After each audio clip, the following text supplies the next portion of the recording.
So for this section, let's start with the most important question. What exactly is such a backend and why would we need one? Well, at this point in the course, we of course built many Flutter apps, but there's one thing all these Flutter apps had in common. They of course run on the user's device, their mobile phone. Therefore, any data that's generated by that app, like for example that list of grocery items, any such data is stored locally on that device. And therefore, if that device would be lost or replaced or erased, all the data stored on it would be lost and erased as well. Now, for such a shopping list, that might not really be a problem, but of course, for other kinds of apps, that might be a huge problem. Another potential problem is that some apps actually need to share data with other users.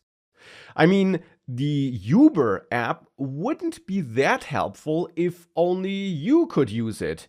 Of course, your app must communicate with potential drivers, and those drivers in the end communicate back to you. And the same is true for many other apps. The Amazon app, of course, would not work if it could only work with data that's stored locally on your device. Instead, the Amazon app needs to be able to reach out to Amazon's servers to load the data from there. And that's the entire idea behind adding such a backend server. The idea is that your app does not need to run and work alone, but instead in conjunction with some services and data provided and stored on such backend servers. So these servers are really just computers, machines running somewhere in the internet. And of course, the exact configuration and which features a certain backend offers depends on the backend.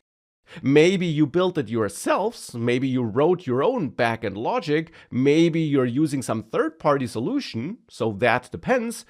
But in the end, they will very likely also store data in some database, besides doing other work, which is also possible.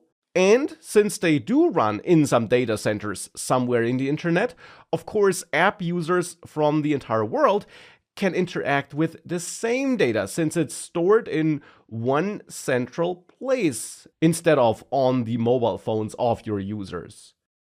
Of course, your Flutter app must be able to communicate with those backend servers to use their services and data, and that communication typically happens via HTTP requests. And that is exactly what we're going to take a closer look at in this course section. We're not going to build a custom backend because this course is not about backend development or using other programming languages. Instead, we'll use a very simple dummy third-party service as a backend, but you will learn how you can then send requests to that service to store data there or retrieve data from there. And that, of course, will then also allow you to use that knowledge that you do gain in this section to adapt it for other use cases where you might be using other backends.